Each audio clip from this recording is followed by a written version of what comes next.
खासकर आदिवासी समाज है बहुत ज़्यादा प्रभावित है कि आर्टिकल 13 में जो आदिवासी समुदाय को विधि जो है रूढ़ी व्यवस्था जो है उसको कानून का बल प्राप्त है। यानी इनके जो कानून अलिखित हैं।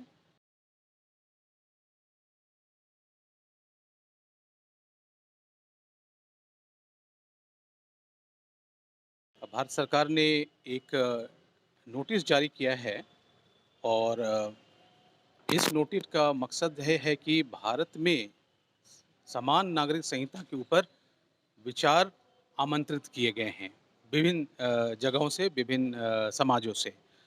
अब विभिन्न जगहों से जो ये विचार आमंत्रित किए गए हैं, वो है समान नागरिक संहिता, जो कि भारत के संविधान के आर्टिकल 44 भाग 4 में एक लिखा गया है कि सरकार को प्रयास करना चाहिए कि समान नागरिक संहिता लाए। उसी तरह हम देखते हैं कि मौलिक अधिकार की भी संविधान में बात की गई है आर्टिकल 29 और 30 में, 29 और 30 में, जो कि धार्मिक स्वतंत्रता और सांस्कृतिक स्वतंत्रता की बात की गई है।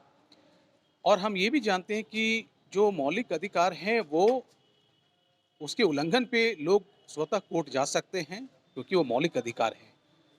लेकिन राज्य के नीति निर्देशक तत्व एक तरह से राज्य को निर्देशन है और उसमें बहुत सारे निर्देश दिए गए हैं।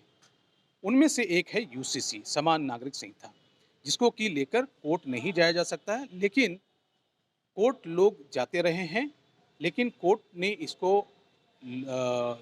राज्य सरकार और लोक नीति के दायरे में कह के इसको लौटाती रही है। और फिर से जैसे हम लोग देखते हैं 21वां लॉ कमीशन के बाद अभी ये विचार आमंत्रित किए गए हैं इतने कम समय में, तो ये किस तरह से समाज को प्रभावित कर रहा है, उसमें हम देखते हैं कि इसमें जो समाज है, खासकर आदिवासी समाज है, बहुत ज़्यादा प्रभावित है।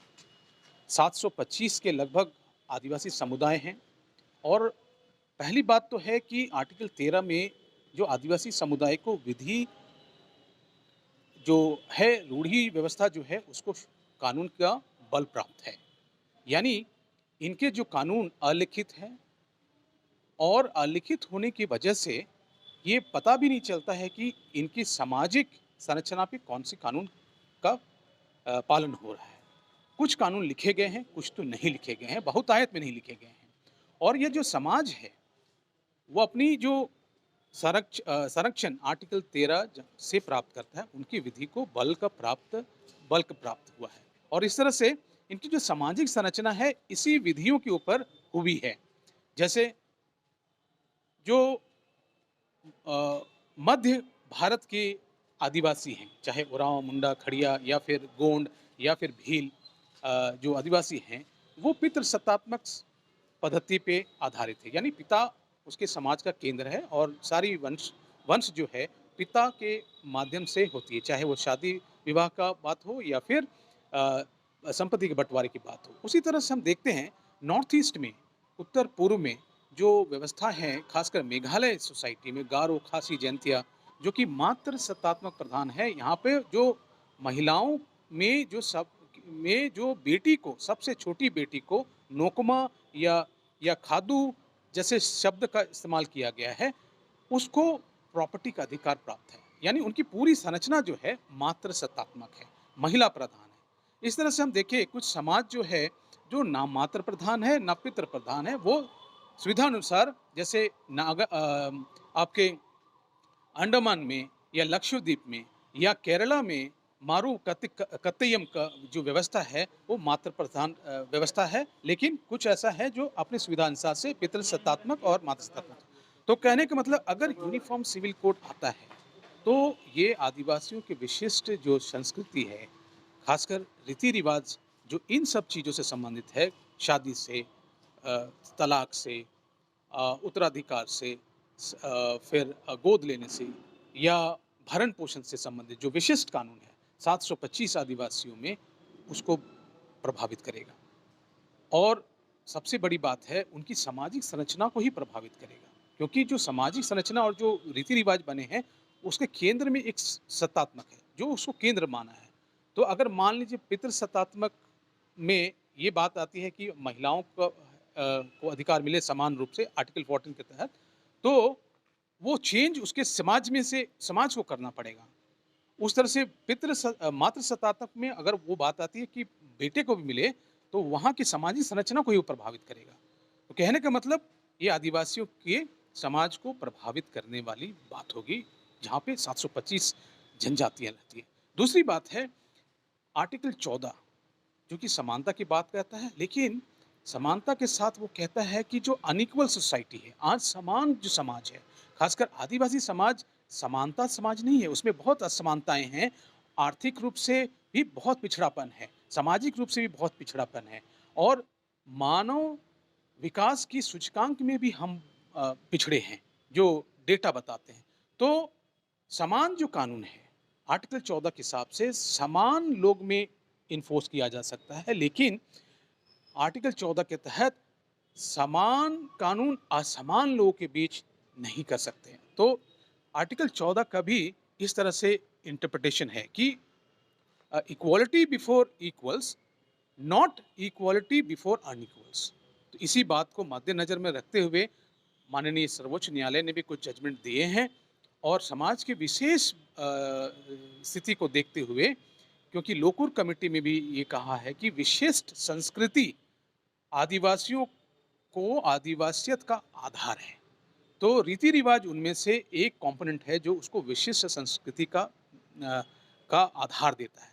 तो यूसीसी के आने के बाद वो विशिष्ट संस्कृति का आधार एक तरह से खत्म होने की कगार पे होगा और इस तरह से वो खत्म होगा तो आदिवासियत पे एक तरह से चैलेंज आएगा, जो लोकूर कमेटी ने 5 कारकों में से बताया था, जिसमें कि प्रिमिटिव ट्रेड, ज्योग्राफिकल आइसोलेशन और डिस्टिंक्ट आइडेंटिटी, उसके साथ-साथ आर्थिक पिछड़ापन और एक अलग भौगोलिक क्षेत्र में निवास करना। ये सारी तो हैं, लेकिन विशिष्ट संस्कृति कहीं न कहीं प्रभावित होंगी। विशिष्ट संस्कृति से हमें ये केवल नहीं मानना चाहिए कि इसकी भाषाएँ और इनकी नाच-गान और खान-पान अलग है, लेकिन विशिष्ट संस्कृति में उनके रीति-रिवाज भी शामिल हैं।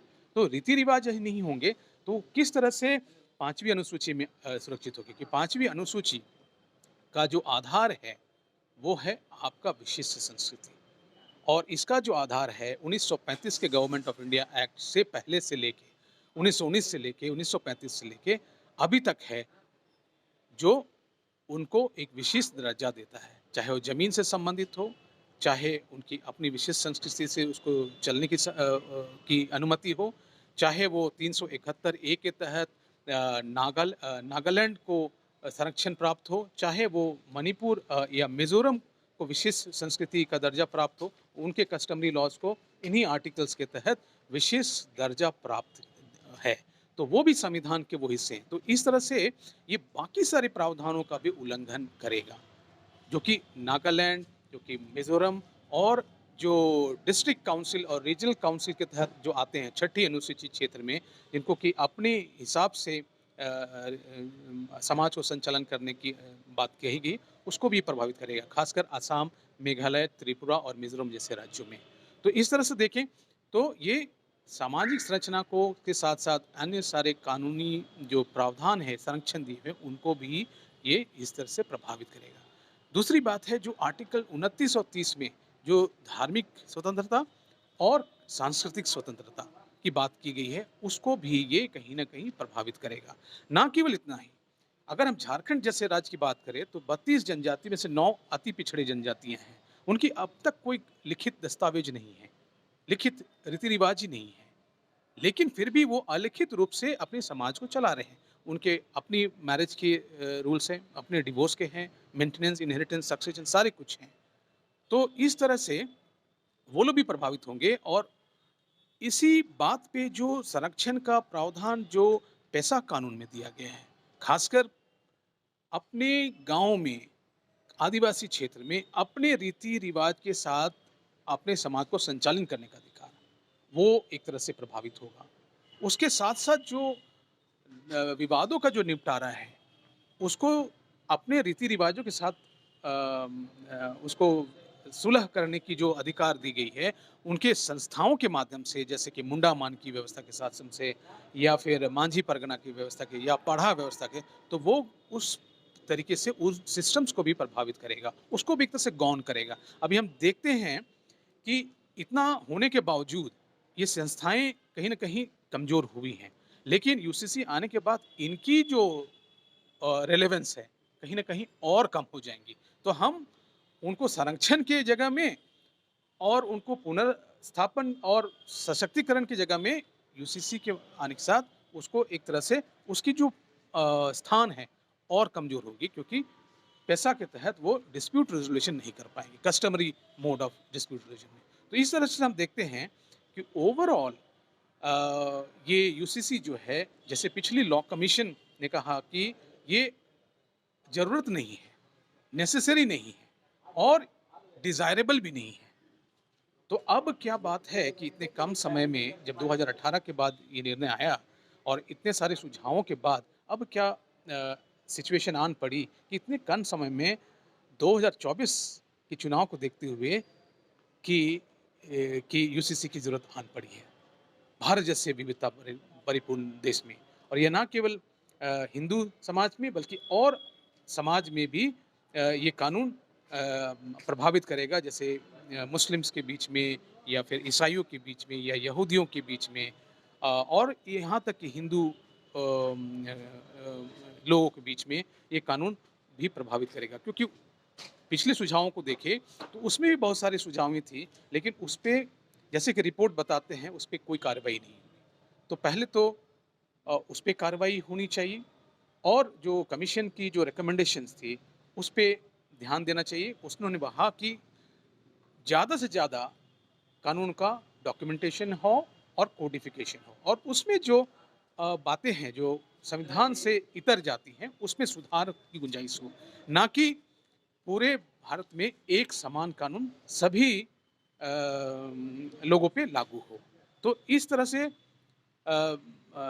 जो समान नागरिक संहिता आदिवासियों को उसके संस्कृति से, उसके रीति-रिवाज से एक तरह से प्रभावित करेगा और अलिखित और अनडॉक्यूमेंटेड समाज में एक तरह से थोपने का काम करेगा और उनकी जो आदिवासियत है उसको एक तरह से प्रभावित करेगा। मैं Ramchandra Oraon, national law university professor, law professor.